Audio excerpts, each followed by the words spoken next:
What would the cricketing world do without Pakistan? What it must be a fan of Pakistan cricket. They have given us the second cliffhanger of the tournament, and just when you thought it couldn't get any more tense, if you're a Pakistan fan, then a game against India that had so many twists and turns. All you wanted was a dull day where you pick up the points against Zimbabwe. Zimbabwe, full credit to Craig Irvine. Zimbabwe have managed to defend 130 successfully to pick up their first points in the Super 12. Remember, this is a Zimbabwe back in a T20 World Cup, back in the Super 12 stage, and they've now taken down one of the big boys in Pakistan. It once again throws even Group 2 wide open. We already knew that Ireland's win over England has kept things well and truly alive for a number of teams in the other one. And suddenly here we are now discussing all sorts of permutations, combinations for those semi-finals. Well done, Zimbabwe. And we will look back at a number of key moments in that Pakistan run chase and where it all went wrong. This is Maruti Suzuki Presents ESPN Cricket for T20 Timeout. We'll hear from senior data analyst Gaurav Sundararaman in studio with me in a moment. I'll give Urooj Mumtaz a couple of moments to just get her breath back and to try and collect her thoughts. But I must rightly go to Andy Flower first up, because this would be such a big day for Zimbabwe cricket. Andy, all yours. It's a huge day for Zimbabwe cricket, Raunak. We saw their form in those stats that you showed at the start of this program. And they're a side that have turned themselves around just recently under new leadership. A couple of senior players that are old and gnarly and been around the block a little, and some real youthful energy. And we've seen a bit of all of that today. 130, no one thought that would be enough. But as you say, Pakistan, and as we talked about earlier, Pakistan are inconsistent and unpredictable. And on that bouncy pitch with a big outfield, they found it difficult. And Zimbabwe's bowlers were outstanding. Their focus, their skill, their accuracy, and I think their tactics on that pitch with that outfield, they got it spot on. Urooj, let me come to you now. I mean, they had a similar set of problems that they did against India. They lost their openers early.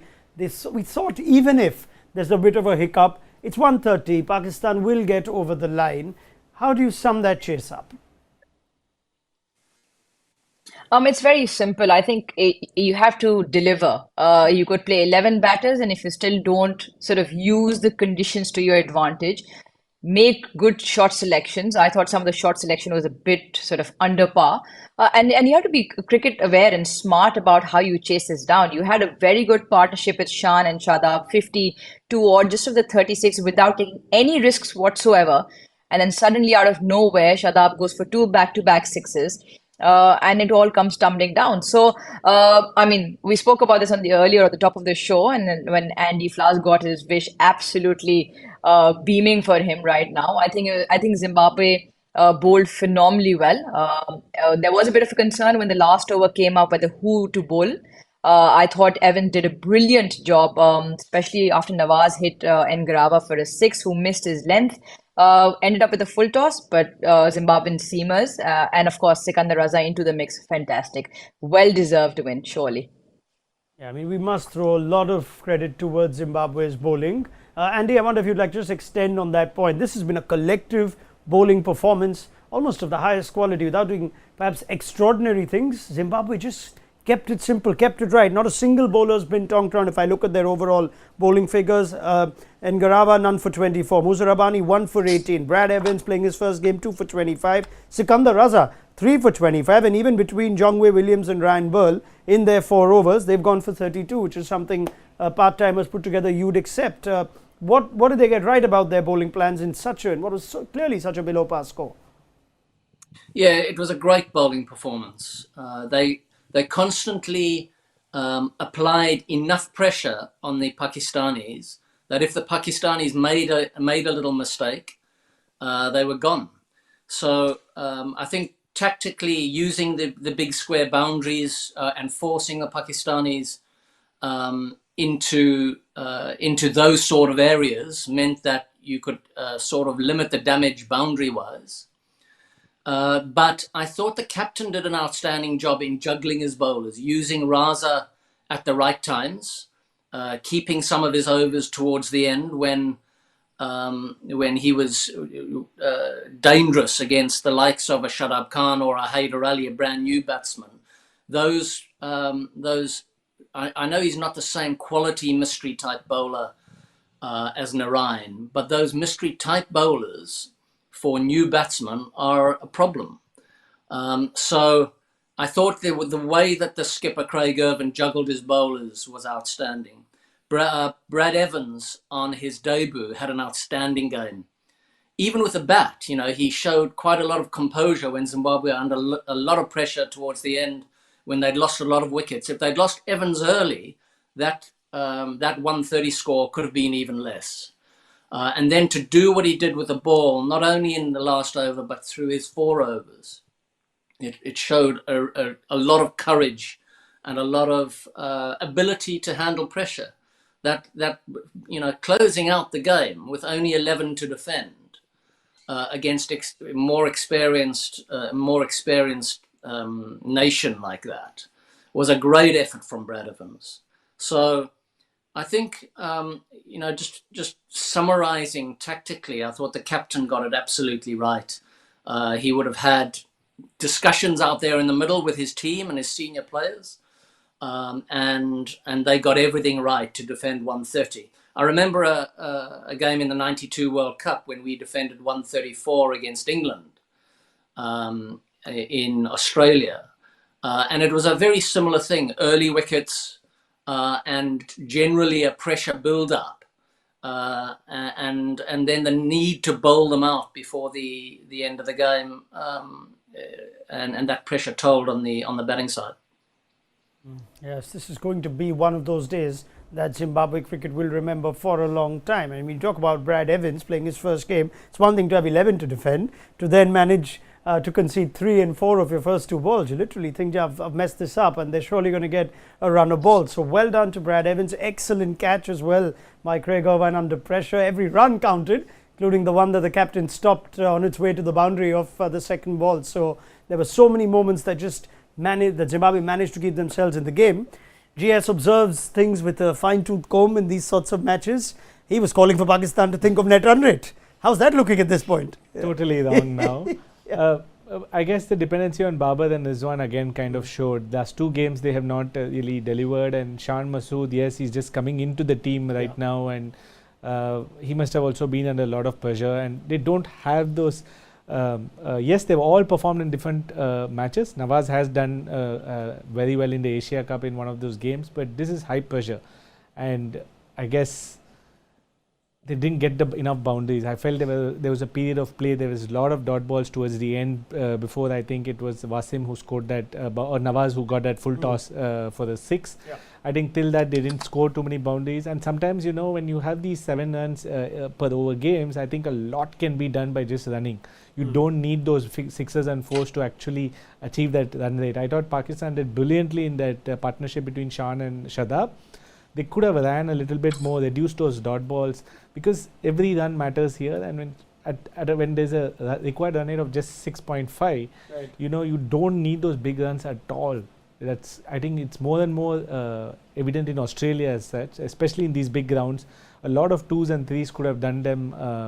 Maybe they would have got over the line. So I think that's one area. But yeah, Babar and Rizwan, again, I know we'll be keeping on talking about that, but they've been so used to one of them going all the way, one of them staying and kind of shepherding the chase.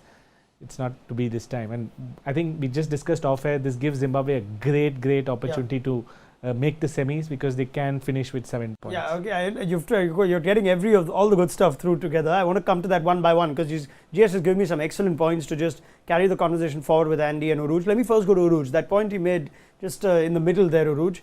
The dependence on Babar and Rizwan, and so used to it.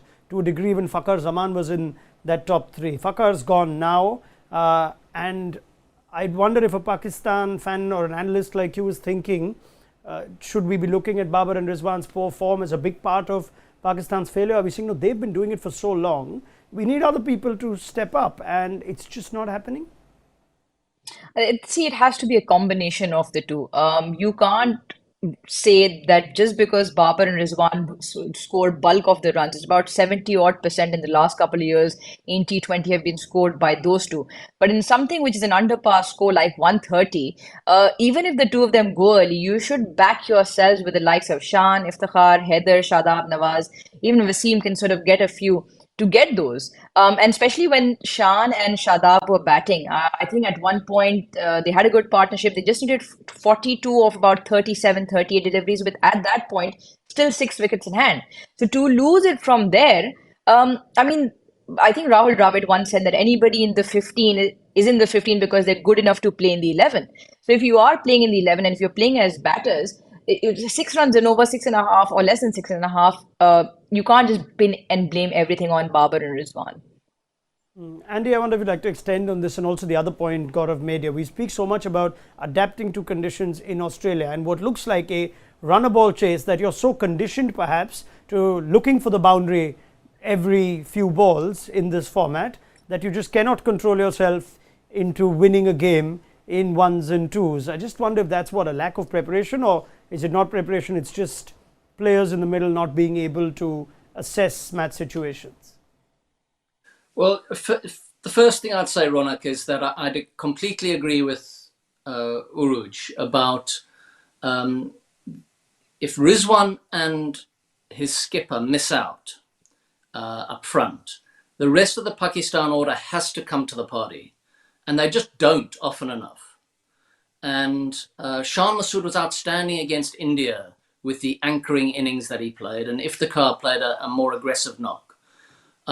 So they actually got Pakistan into a very strong position against India with that first innings score.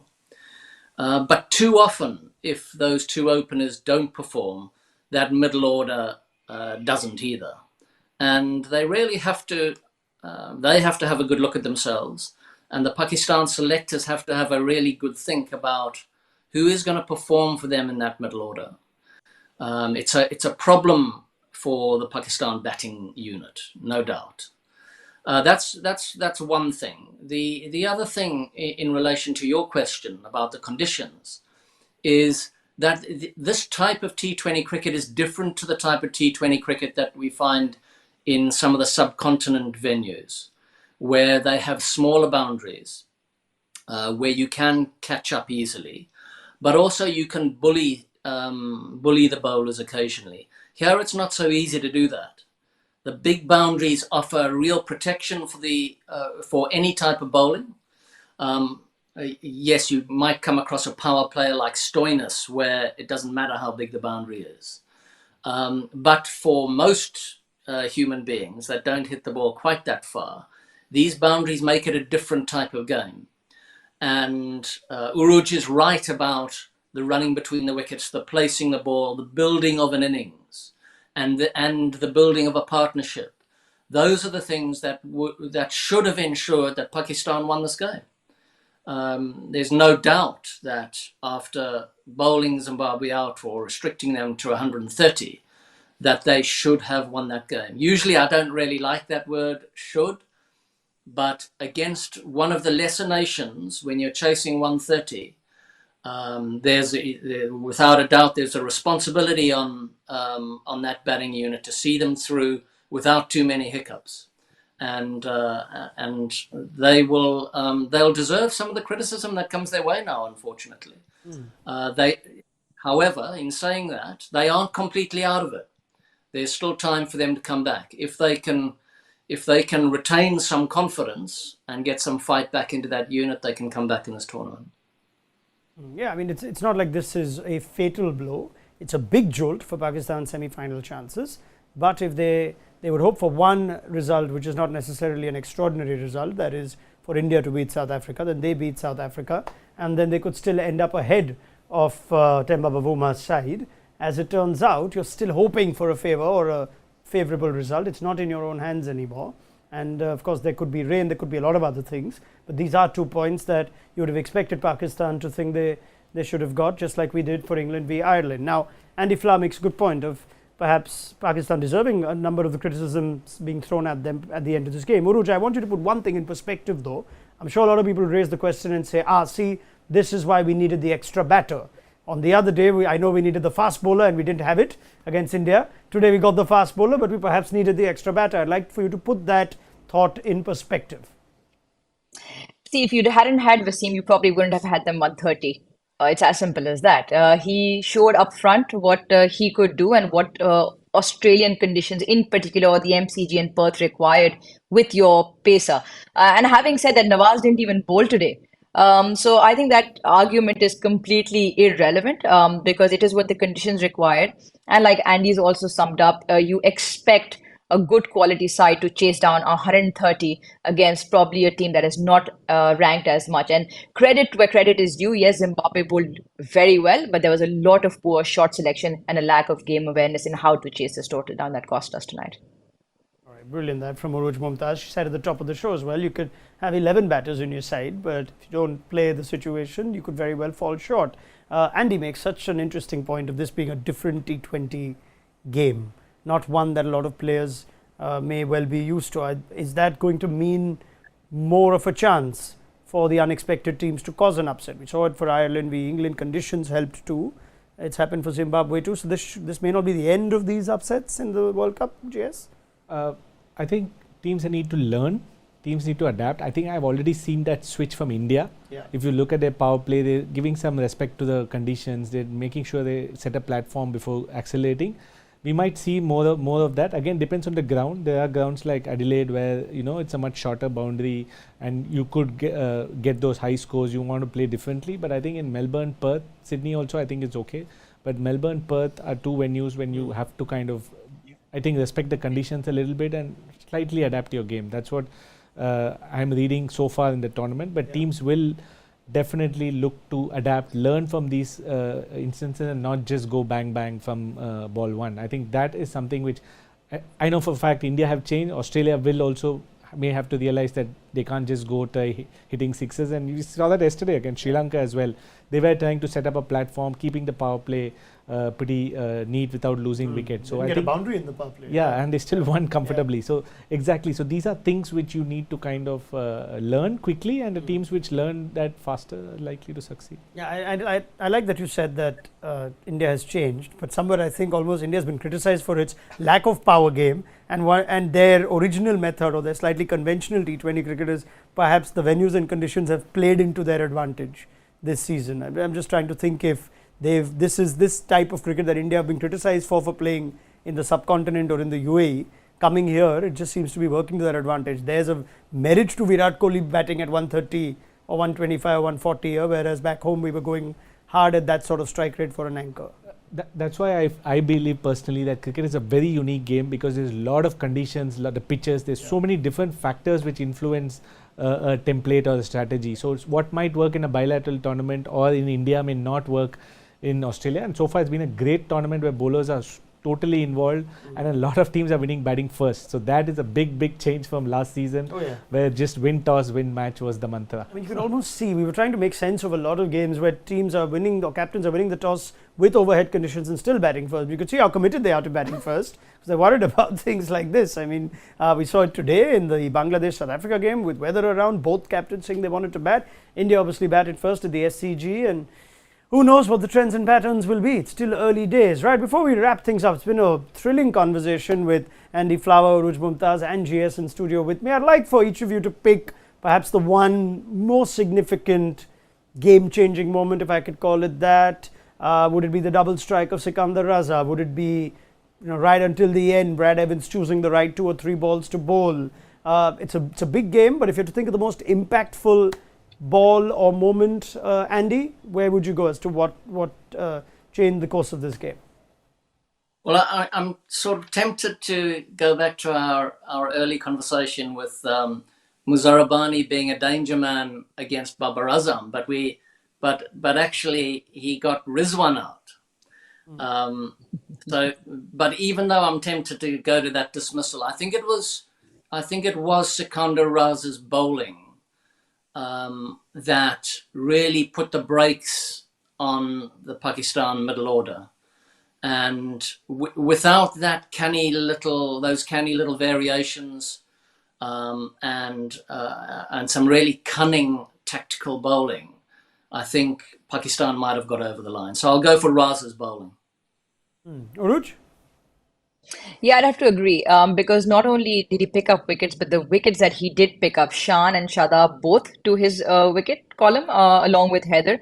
I think had Shadab and Shan played for maybe a couple of overs more, the run rate at the end wouldn't have been so much, and having quality batters at the end would have been an easier task for Pakistan. So Sikandar Raza's bowling effort all round.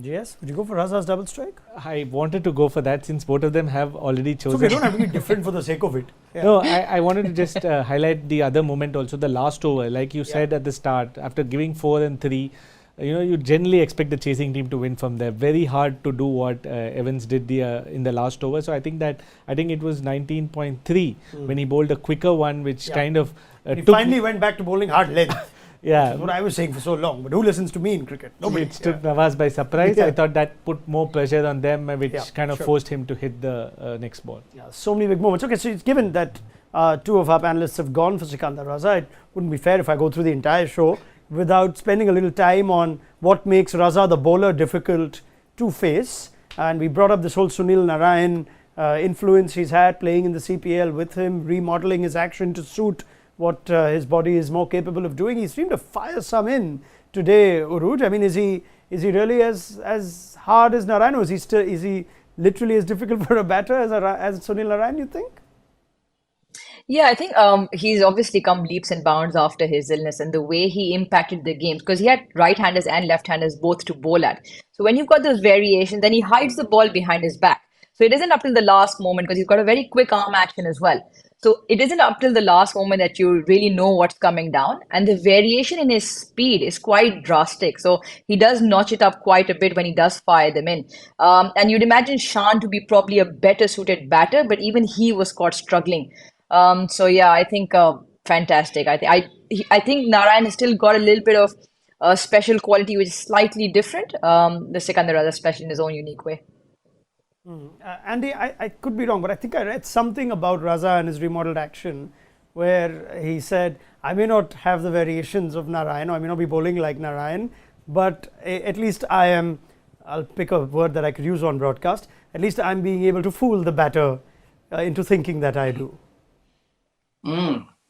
Well, that's a big part of it's a big part of bowling, especially spin bowling, is confidence, self-belief, but also imparting some sort of doubt on the batsman. And you can do that in many ways. Yes, of course, through deception, but also through your body language, the way you carry yourself, that competition between you and the batsman, a very personal competition between you and the batsman, is absolutely crucial. And the batsman must feel that you, as the spin bowler, you feel that you, as the spin bowler, is slightly ahead of you in thinking. And I think he plays that game quite well. And he's nice and experienced now, and so can play that game. He's obviously not of the same sort of quality as Narayan. You know, Narayan's number of variations, but it's his length, his consistency of length, that is particularly amazing, and why he gets such great results, allied to the variations that are difficult to pick. Raza is emulating that, and quite rightly. Why wouldn't you copy someone of that sort of skill level and such a successful method of bowling? But if you look at the overall package, I mean, they're both all-rounders, but you look at that overall package of Raza as a fielder, Raza as a competitor, Raza as a sort of source of energy in the team, then you're talking about a really, really valuable package. And I think we're going to see more of Raza, not only doing things for Zimbabwe, but also playing a part in the franchise tournaments as well. All right, well done, Sikandar Raza. Urooj, GS has brought up the point. It makes things a bit messy for Pakistan, what their ideal plans would have been to get a semi-final spot. They would have said, okay, we could lose to India early on and still catch up if we beat South Africa, or at least win one of those 2 games. You'll need a little help now, but this group has been thrown wide open. Do you still believe Pakistan can bounce back from what will be 2 really heartbreaking, crushing defeats and make a case? They've got to beat South Africa and hope India do the same? I mean, it was very similar. Before we started this game, Pakistan had to win all their games. Now Pakistan has to win all their games and win them well. And they've essentially just shot themselves in the foot. They've created the problem for themselves. And they've sort of wavered into this spiral, which has continued to take them down. I thought the feeling against India was spot on, and it was one factor that didn't go according to them in today's game. I think they dropped like 3 catches, and that's something that Pakistan has always been subject to with lots of criticism, because they they let themselves down in important games and important parts of the games with their fielding. And I mentioned this earlier as well. That is something that will be key for Pakistan, especially in low chase totals. Zimbabwe probably would have not even gone to 130 had they caught their catches. So they've made it messy for themselves. But again, I think what is done is done. They just need to look to win the next game and win them well. You see Pakistan as significant chance of making the semis now, or South Africa and India look firm favourites after this result? Actually, I think Zimbabwe has a better chance. Oh, come on, GS, throw that in. How about that, Andy? Yeah. No, the simple reason is that 1 point which they got against South Africa.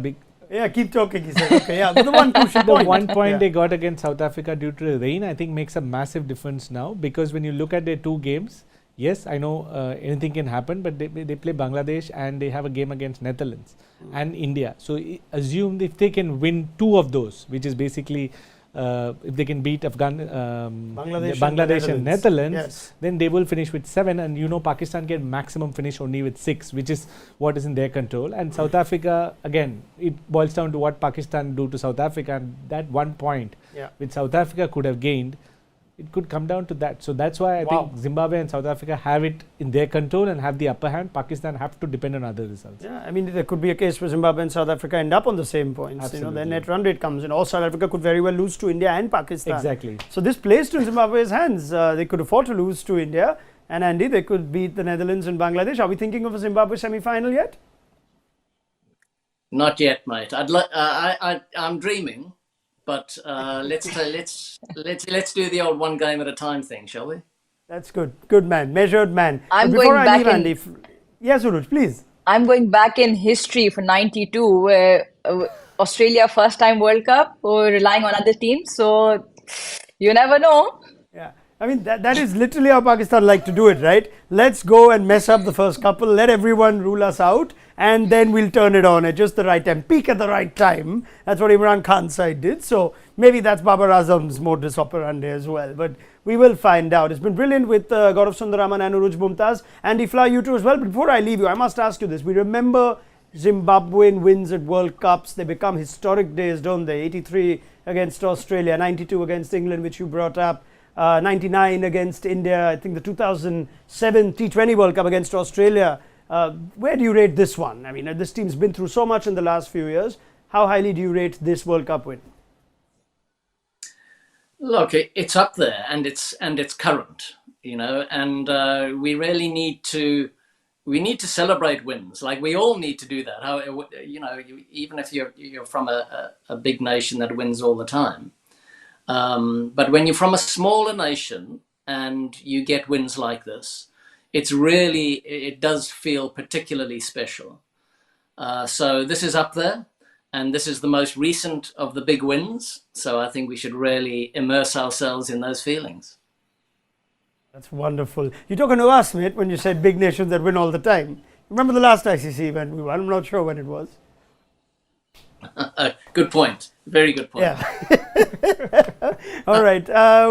We leave it there, and it's nice that we end with some smiles in spite of what would have been a tough game to smile if you're a Pakistan fan. But Urooj, Mumtaz, thank you so much. We'll have more from you as Pakistan's roller coaster campaign, which right now is down, but who knows when they decide to take off, comes up. Andy Fla, I think we'll be having you for more than these 3 league games, but yes, 1 game at a time, as you rightly point out. GS, let's do this again tomorrow.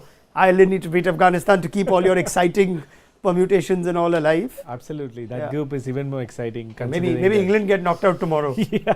Wouldn't it Who be knows? great to have that conversation? All right. Anyway, we leave you there. One game at a time. But the World Cup is well and truly alive, courtesy Pakistan. Just when you think there's a dull game or a couple of dull games or one-sided games, Pakistan come in and just cheer and lift us all up. We leave it here, and we look forward to your company at 9 a.m. if you're in India and our part of the world for build-up to Ireland against Afghanistan. And there's the big one at the MCG to follow, England v Australia. Let's hope the weather stays clear. And we will have you for pre-match analysis on Maruti Suzuki Presents ESPN Cricket for T20 timer tomorrow morning. Bye-bye.